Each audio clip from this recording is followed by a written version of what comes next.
नमस्कार। आकाशवाणी देहरादून से प्रस्तुत है प्रादेशिक समाचार। मुख्य समाचार। मुख्यमंत्री पुष्कर सिंह धामी ने कहा है कि ऊधम सिंह नगर जिले के किच्छा में औद्योगिक कॉरिडोर निर्मित किया जाएगा। प्रदेश में पिछले 24 घंटों में 2 अलग अलग सड़क हादसों में 4 लोगों की मृत्यु जबकि 50 अन्य घायल। रुद्रप्रयाग जिले में आज़ादी के अमृत महोत्सव के दूसरे चरण में 58 अमृत सरोवर का निर्माण किया जाएगा। और द्वादश ज्योतिर्लिंग केदारनाथ मंदिर के कपाट अब 24 घंटे में से 22 घंटे भक्तों के दर्शनार्थ खुले रहेंगे। समाचारों के साथ मैं संजय सिंह भंडारी। अब समाचार विस्तार से। मुख्यमंत्री पुष्कर सिंह धामी ने कहा है कि ऊधम सिंह नगर जिले के किच्छा में औद्योगिक कॉरिडोर निर्मित किया जाएगा। मुख्यमंत्री ने कहा कि 1000 एकड़ में बनने वाले औद्योगिक कॉरिडोर में 20,000 से अधिक युवाओं को रोजगार मिलेगा। मुख्यमंत्री श्री धामी केंद्रीय वित्त मंत्री निर्मला सीतारमण की अध्यक्षता में आयोजित राष्ट्रीय औद्योगिक कॉरिडोर विकास और क्रियान्वयन ट्रस्ट की शीर्ष मॉनिटरिंग बैठक में वर्चुअली शामिल हुए।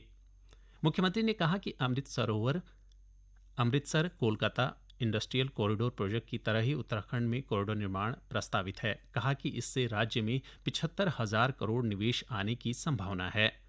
मुख्यमंत्री ने कहा कि इसके अलावा प्रदेश सरकार कॉरिडोर को केंद्रित करते हुए 3,000 एकड़ में ग्रीन फील्ड सिटी बनाने की परियोजना बनाने पर भी कार्य कर रही है। प्रदेश में पिछले 24 घंटों में 2 अलग अलग सड़क हादसों में 4 लोगों की मौत हो गई जबकि 48 अन्य घायल हो गए। हरिद्वार में आज सुबह उत्तराखंड परिवहन निगम की एक बस के चंडी चौक से आगे खाई में गिरने से 2 लोगों की मौत हो गई जबकि करीब 40 अन्य घायल हो गए।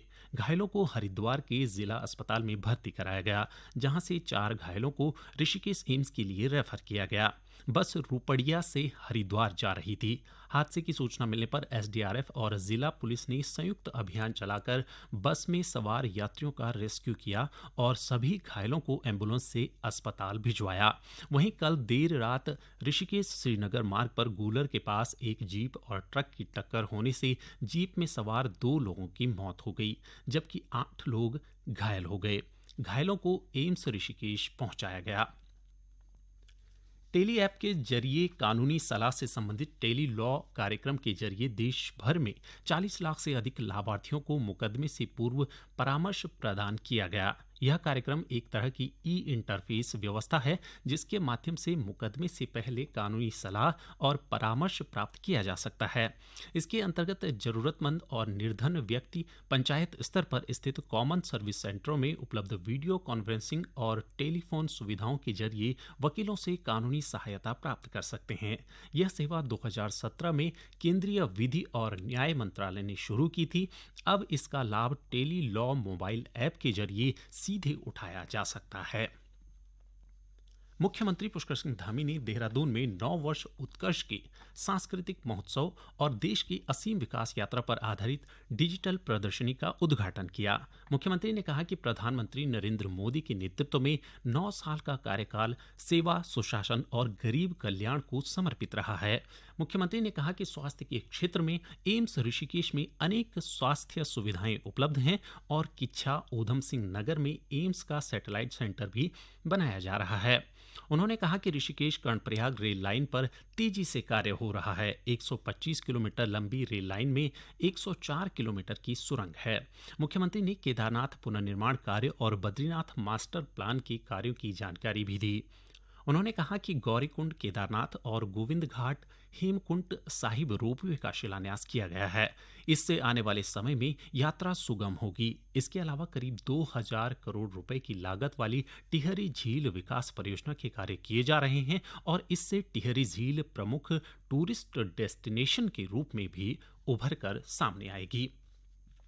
प्रधानमंत्री नरेंद्र मोदी राष्ट्रीय जनतांत्रिक गठबंधन सरकार के 9 वर्ष पूरे होने के अवसर पर आज भारतीय जनता पार्टी के महीने भर चलने वाले जनसंपर्क अभियान का उद्घाटन करेंगे। वे इस सिलसिले में अजमेर से रैली को संबोधित करेंगे। श्री मोदी तीसरे पहर किशनगढ़ पहुंचेंगे, जहां से वे पवित्र शहर पुष्कर जाएंगे।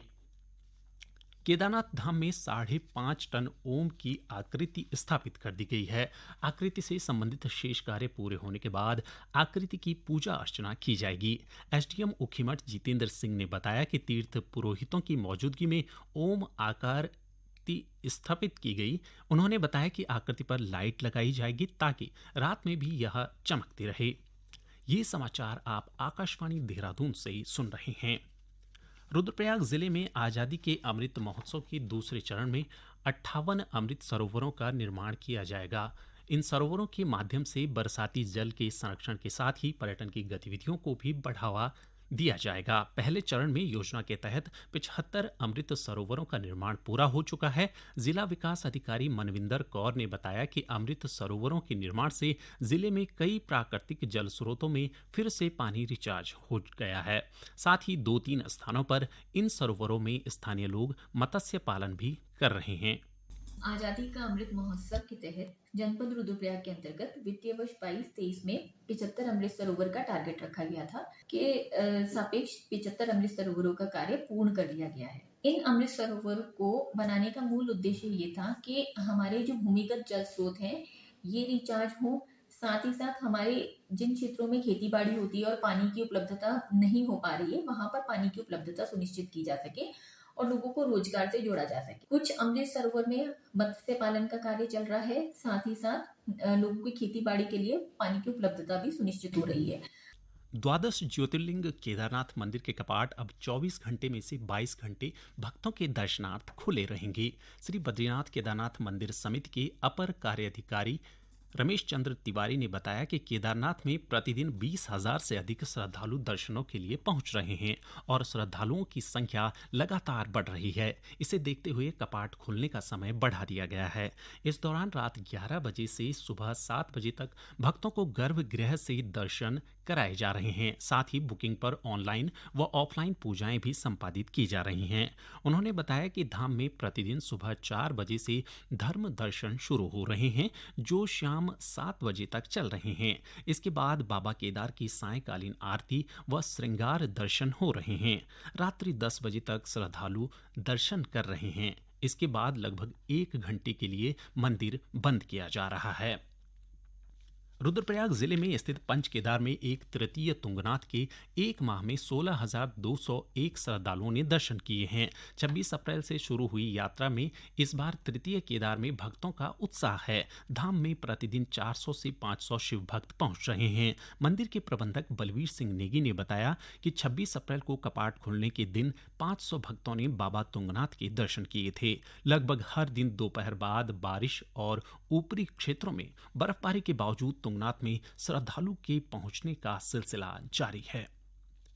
चमोली जिले के काश्तकारों ने सर्वाधिक डिमांड वाले लीलियम पुष्प उत्पादन को आय का जरिया बनाया है। उद्यान विभाग ने पहले चरण में जिले के 10 किसानों के 16 पॉली हाउस में 25,000 लीलियम बल्ब रोपित किए गए थे। उद्यान विभाग ने किसानों को फूलों की पैकेजिंग सामग्री के साथ ही विपणन के लिए बाजार की सुविधा उपलब्ध करवाई है। इससे लीलियम के पुष्प का प्रदेश के साथ ही अन्य राज्यों में भी विपणन किया जा रहा है। देश का रक्षा निर्यात सर्वाधिक उच्च स्तर पर पहुंच गया है। 2013-14 में यह 686 करोड़ रुपए का था, जो 2022-23 में बढ़कर लगभग 16,000 करोड़ रुपए तक पहुंच गया है। रक्षा निर्यात में 23 गुना उल्लेखनीय बढ़ोतरी का यह आंकड़ा रक्षा विनिर्माण क्षेत्र में भारत की प्रगति का परिचायक है। भारत से 85 से अधिक देशों को रक्षा सामग्री का निर्यात किया जा रहा है और 100 रक्षा निर्यातक कंपनियां इस काम में लगी हैं। सरकार ने पिछले 9 वर्षों में रक्षा निर्यात को बढ़ावा देने के लिए अनेक नीतिगत उपाय किए हैं। अंत में मुख्य समाचार एक बार फिर। मुख्यमंत्री पुष्कर सिंह धामी ने कहा है कि ऊधम सिंह नगर जिले के किच्छा में औद्योगिक कॉरिडोर निर्मित किया जाएगा। प्रदेश में पिछले 24 घंटों में 2 अलग अलग सड़क हादसों में 4 लोगों की मृत्यु जबकि 50 अन्य घायल। रुद्रप्रयाग जिले में आज़ादी के अमृत महोत्सव के दूसरे चरण में 58 अमृत सरोवर का निर्माण किया जाएगा। और द्वादश ज्योतिर्लिंग केदारनाथ मंदिर के कपाट अब 24 घंटे में से 22 घंटे भक्तों के दर्शनार्थ खुले रहेंगे। इसी के साथ ही प्रादेशिक समाचार का ये बुलेटिन समाप्त हुआ। नमस्कार।